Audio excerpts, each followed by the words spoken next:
Hey, I'm Dujuan Thomas, and you're watching Dujuan Thomas Live. The live show is pre-recorded. Stay tuned. We got a great episode for you today.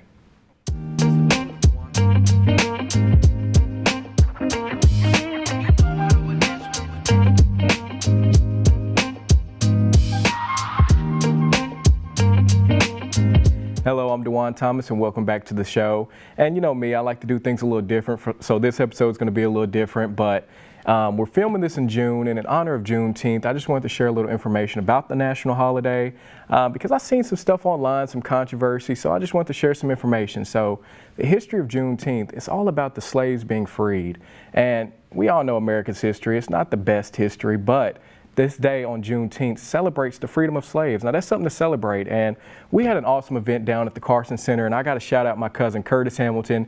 He came down, he was the master of ceremonies, and there should be a picture up of both of us, and it's so inspiring, you know, seeing somebody come out from LA. He does movies, he's done all the awesome stuff, and he's from Paducah, so that was awesome getting to see him up there. There was also an awesome program. Everything involved there was just amazing, and I even learned so much about Juneteenth and the history of America and the slaves that were brought over here to America. So it was very informative. So next time they have an event like that, make sure y'all come out. It was an awesome experience. And like I said, today's episode is going to be a little bit different.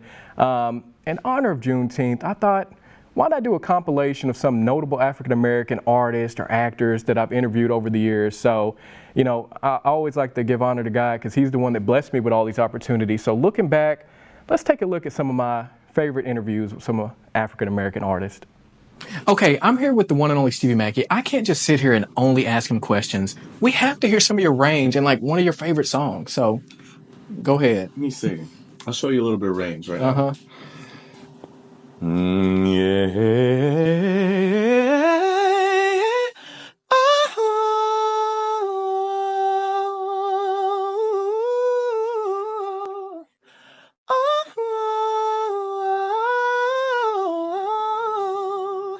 Pray God you can cope. I'll stand outside this woman's work, this woman's world. Ooh, it's hard on the man. Now his part is over, and now starts the craft of the father. Should be crying, but I just can't let it show. Should be hoping, but I can't stop thinking. All the things we should have said that we never said, and all the things we should have done that we never did. All the things we should have given, but I didn't. Oh, darling, make it go. Make it go away.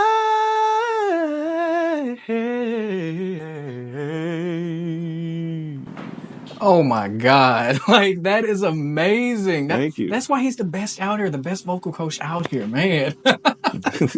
So I love that song. Maxwell. Yeah. Kate Bush. That is amazing. And y'all heard that range. Like, he has it all. Like, and you got to hear him behind the piano too, but we don't have time to do all the transitions. So time for all that. All right. So let's get into the advice section. What advice can you give to like a beginning artist that wants to get into the music industry? That's a great question. I would say focus right now on social media. I didn't have that growing up. If we wanted someone to hear us, we'd have to record ourselves and send in a tape and hope and pray that they'd listen to us and give us a chance. You know, you send in a demo or tape or something. Now there's TikTok and Instagram and Facebook. It's amazing how you can make people hear you now. And I'd say it doesn't matter where you are. You can do it from anywhere. Buy some ring lights, get a phone or a camera, and videotape yourself. Videotape your whole process. Behind the scenes, you learning something, you messing up, you becoming good. Then you have a process that someone can watch. And they see you becoming your best self, and they connect to it. So people connect to people, and that's just how it is. You have to be open to let people see you doing what you're doing as an artist now. That's the way this works. And we want to see you develop and grow. That's it is a newer thing, you know. That's we want to see the whole process. We don't just want to see the finished perfect product. Right. And you know, like, have you seen Chicology? Oh She yeah. rapped like that's. I remember seeing her before she ever blew up, but she Mm-hmm. just kept posting and posting and posting, and then she's working with Diddy now. So She's dope. yeah, like that. She's really dope. That's some great advice. So She's on a Netflix movie. everything, like she really blew up just from being consistent and posting the process. Like she wasn't Yeah. perfect at the beginning. Right. So Right. Exactly. That's exactly my point. It doesn't matter where you are. No one knows where she was living when she was doing that. It doesn't matter. There's no excuse. yeah. It doesn't matter anymore. You just do it. My name is Lavar Ball, the big baller. Holla at your boy. Any advice for aspiring entrepreneurs? Well, any advice? I tell everybody the same thing, man. You just got to be built for this. If you want something that bad, maybe it doesn't come in a day, in a week. What if something you want so bad comes in 20 years? Are you willing to wait that long? But when you first start out, you be like, I ain't doing no 20 years, man. Ain't no way. But if you do it consistently and you don't stop until it happens, like I said, speaking into existence. Everybody can speak it into existence, just sometimes they get off the boat too early. Right before something about to happen, they be like, man, I can't do it. This happened bad. I'm going to do something else. Definitely, yeah. I know. So just stay with it until you're ready for that, man. Have you ever heard of Paducah before this March? I've never heard of Paducah, no. Oh, wow. No. So what do you think of the city so far? The city is beautiful, just like you can hear these. What makes the place is the people. You know, if the people's are nuts, a-holes, now you'd be like, man, that's a raggedy place. But every time everybody embraces me, my family, nothing but love here. So, yeah, I like Paducah. Definitely. Thank you for that. You know what's good? What do you think the Ball family generation has to come in the future? Ball generation in the future. What you say? You gonna be the future. I should be in the NBA soon. Yeah. The brand gonna keep growing, so it's just gonna keep spreading and getting bigger. That's what I see. Tell them what the future is. You the future, man. You gotta take over all this. Are you ready to take over the mantle? Oh yeah, I've been keeping steps of what they was doing and stuff, so I know what's going on. And one of my final questions for you is, what advice can you give to aspiring singers or musicians or people wanting to come up in the music industry? Good question. First of all, you gotta have a passion for it. Mm-hmm. Just because you can sing, it does not mean that you love what you do. Right. So you gotta love what you do. You gotta have a passion for it, because there are gonna be times when you don't feel like doing it. Yeah.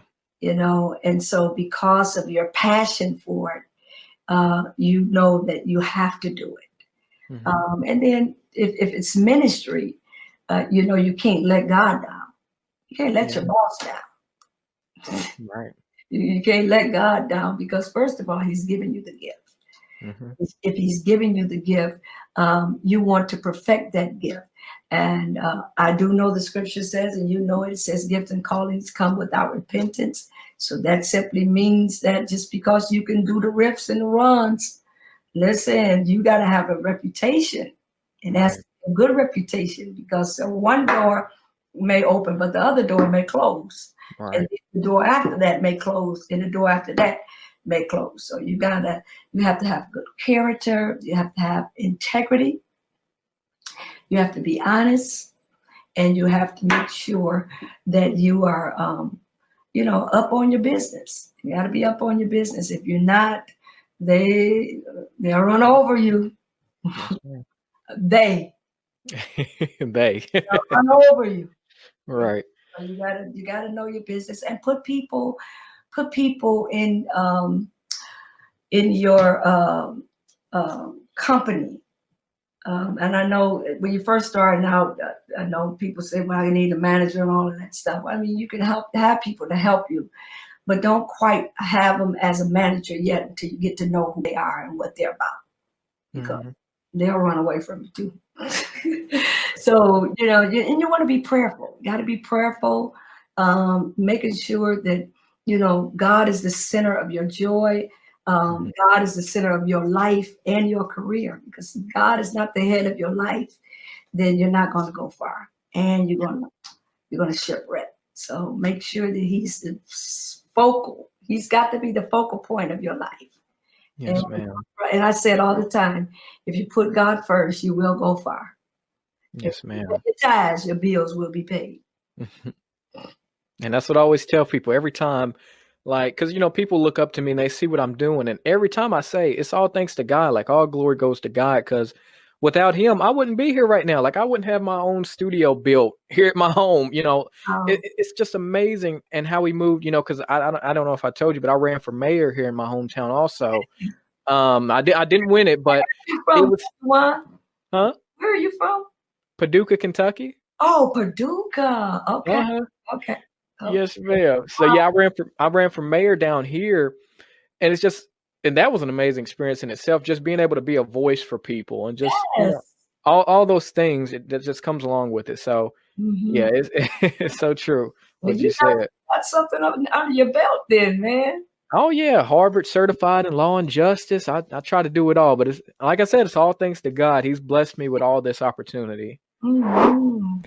Hey, I hope y'all have enjoyed so far. And again, I want to give y'all some more information about Juneteenth. And to those in our area, we know it as 8th of August, but the actual day that slaves were freed in America was in Galveston, Texas on June 19th in 1865. And the information didn't get to us until 8th of August. And of course, slave owners may not have wanted that information to get out. So that was probably one of the reasons for the delay. But again, we're going to continue with the compilation, and we're going to throw it way back. Now, this is one of my I think it's one of my first interviews, my first 1 or 2 or 3 interviews that I did, and it's with none other than Jacqueline Carr. She was such an amazing person. Met her dad at a church that I was going to. They were having a concert there, and I didn't even know her. I heard her singing, but I didn't even know her. Then he told me, "Hey, you know this girl?" And I'm like, "No." And he was her manager, so he was hyping her up, and he set up the interview, and here it is. Here with Jacqueline Carr, the iconic gospel singer. She's amazing, amazing voice, amazing talent. So my first question for you is, how did you get your start in doing gospel music? I really, really officially started at the age of 5 years old. Yeah. That's when I knew I had a passion for it. Mm-hmm.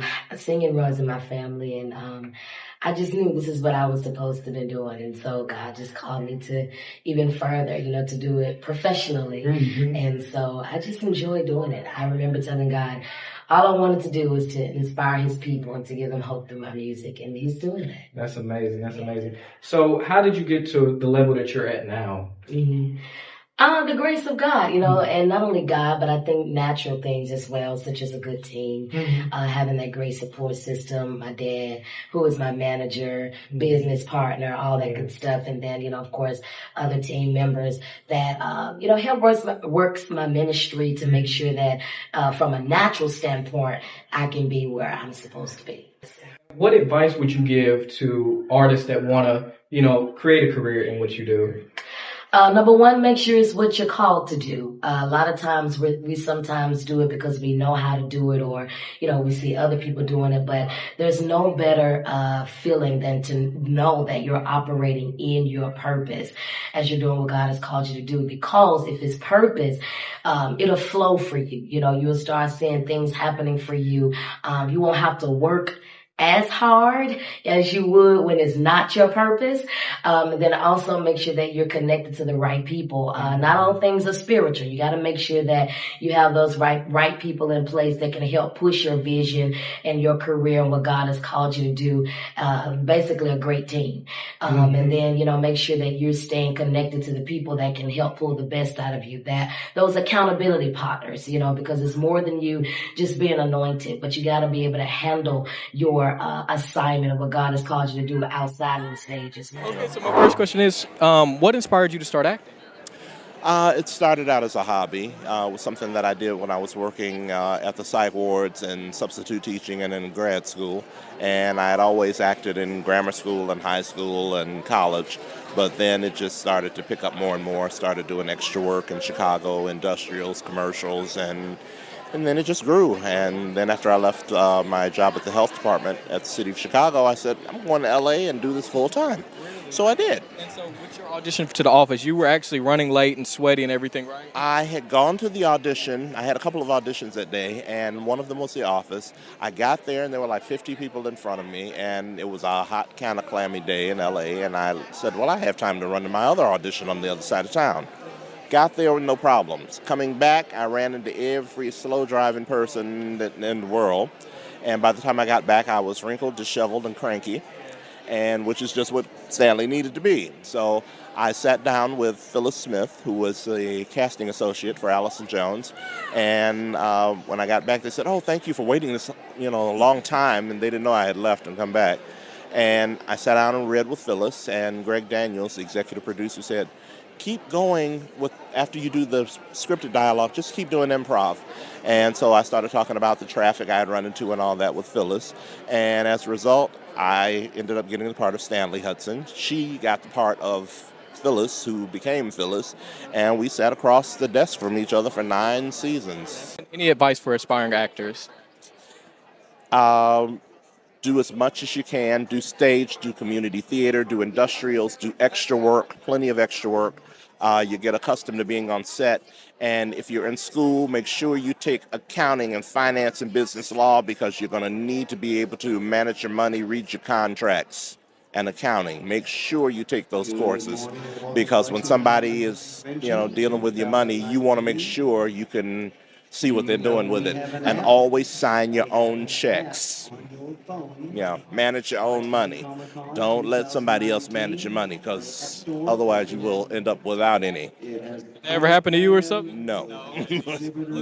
No. From when I was a kid, my parents always said, manage your own money, always sign your own checks. So that wasn't something that, I had to wait until show business to find out. That was just from, I guess they figured, eventually you're going to end up with a little change in your pocket, be able to keep up with it, and live slightly below your means, and you'll always have means. I like that. Well, I appreciate it, sir. Thank you. And for love the dropping show. by. Yes, thank you. Okay, I'm here with Glozell. I'm so happy to see you. I've been watching your YouTube for a long time. Yeah. I love it. So, and I love your green, everything, beautiful lady right here. So my first question for you is, what inspired you to start doing what you do? Hello, this is Glozell. Is you okay? Is you good? Because I wanted to know what inspired me to start doing what I do.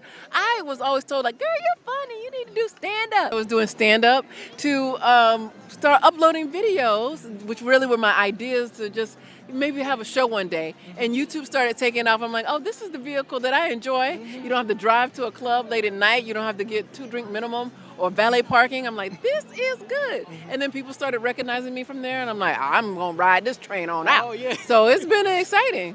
So what advice would you give, people that want to start YouTube and get as big as you have gotten? Okay, I hope that you get as big as I've gotten and even more, because there's a lot of people with new ideas and young folks, so I encourage them all. There's room for everybody. And just stay true to yourself. You don't have to try to be Glozell. You try to be you. And that's what's going to work. When you try to be somebody else, eventually those ideas are going to stop, because you've been trying to do somebody else. So I would say just have a good time.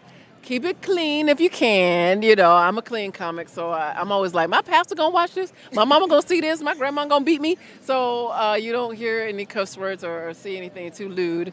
Me swimming in a tub of cereal. That was it. I was like, okay. But I had on clothes. But so that's what I would encourage people to do. That way videos can spread anywhere. I go to different countries and people watch because, she doesn't say this, she does that. And funny is funny. And if you have to rely on lewd stuff, and that's your comedy, that's fine. I can laugh at that too, but it's not something that I can say and do. And I would encourage people to keep it clean and have fun. Definitely. Was that a long answer? That was perfect. I have no sleep. I'm just talking. Oh, I know the feeling. What is one thing or a hobby that you have that nobody will probably know about you? A hobby that most people don't know about me. Let's see, that I play the piano and I sing. I started off, I have a degree, a BFA in musical theater from the University of Florida. Go Gators. However, when I never really parlayed the comedy and music and singing together. So a lot of people don't know that I do that, and I have a degree in musical theater. So there you go. Well, that's perfect. You heard it here first from Glozell. Yes. I love your accent. Oh, thank you. Are you from right I'm here? from Kentucky, yes. Kentucky? Paducah, Kentucky. You ever heard of it? Yeah. What'd you say? Paducah. I don't know if are you allowed to say that on TV? Paducah. Yeah. Paducah. I'm about to put it on the map, I'm telling you. Oh, yeah. Paducah on the map. Paducah on the map. Hey, you heard Paducah. Shout out Paducah. Paducah, Kentucky. What? Paducah. Paducah.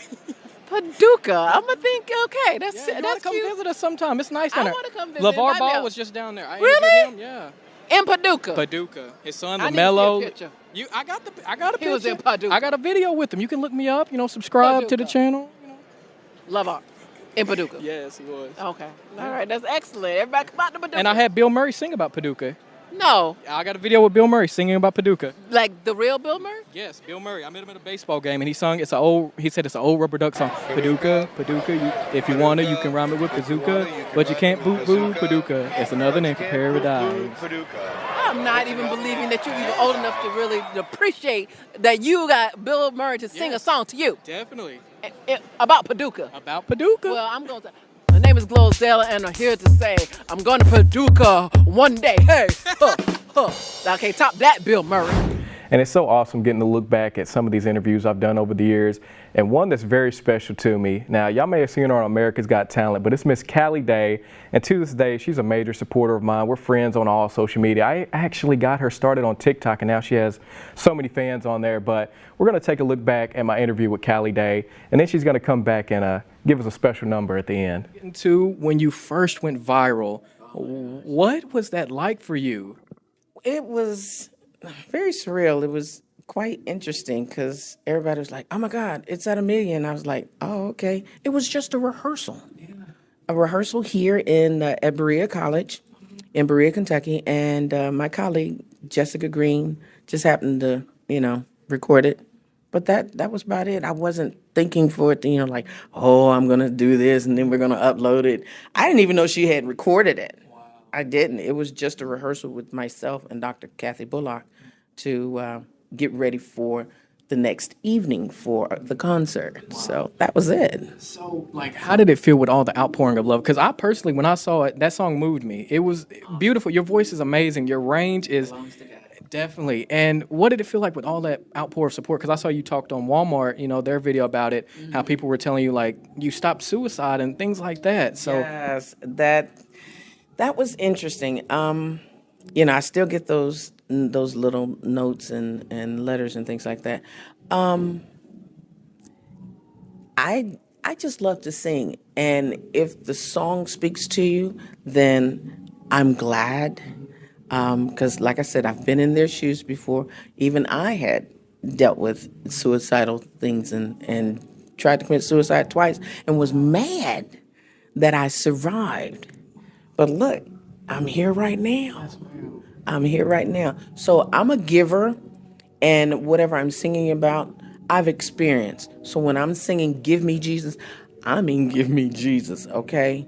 To lose my mom and then my grandmother and, now my husband, he's gone too as well. But, it's just, those things can break you. Yes, I'm a PK, but still, even us PKs can come to that moment where, I'm done. I'm done. Can I ask what's a PK? Preacher's kid. Oh, okay. Yes, ma'am. Yes. So that's the gist of it. I mean, that's just, I'm thankful. Thank you. And I'm just giving back to society, especially to our children. I love our children, and they are so special to us, and they need some foundation. So if my music is helping them to make it through, then amen. Definitely. So what led you to America's Got Talent? America's Got Talent contacted my manager, and because I was like, whatever. Yeah, whatever. You sitting down? Yeah, why? America's Got Talent just called. Okay, and they want us to come out there. And I stop playing. Yeah, they want us to come out. I'm like, really? And the rest is history. So what was it like? What was your experience like on that show? Oh, Jesus. It's a lot of demanding time because you have to be ready at a quick moment, change this song right in midstream. Oh, learn this song, and you have to learn it. Definitely. And to end out the interview, I want to ask you, what advice can you give to anybody that wants to get into your field of music and singing and all this stuff? Because there's so many different artists and everything, you can emulate anybody, but be you. But be true to your craft. If you're going to do what you say you're going to do, and if you wake up every morning wanting to sing, then you need to be singing. But you need to be true to yourself. It's going to be hard work, and it's not profitable right there unless you just have that spur of the moment and you get blessed. But other than that, you got to Definitely. walk the pavement like everybody else and do your dues. Yes, ma'am. Well, I thank you so much for coming on, and I enjoyed your answers, and you're an amazing person. Love your voice, love your personality. Yes, ma'am. So thank you so much. We all know her from this song, so can we get a little bit of it? You know what it is. Amen. Amen. Amen.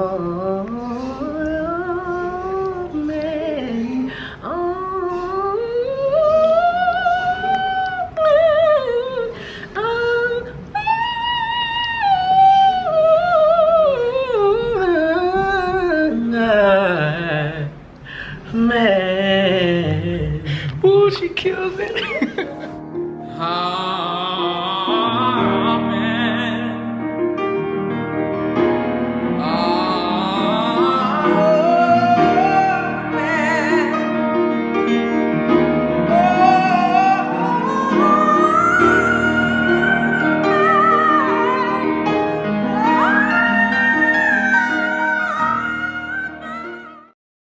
And man, thank you so much to Miss Callie Day. As you can see, she's an amazing singer, amazing person. And to all my guests, it was so awesome getting to look back at, you know, some of my first interviews, some of my first traveling interviews. It was just awesome to look back. And again, before we go, just remember, Juneteenth isn't about anyone being any better than anybody else.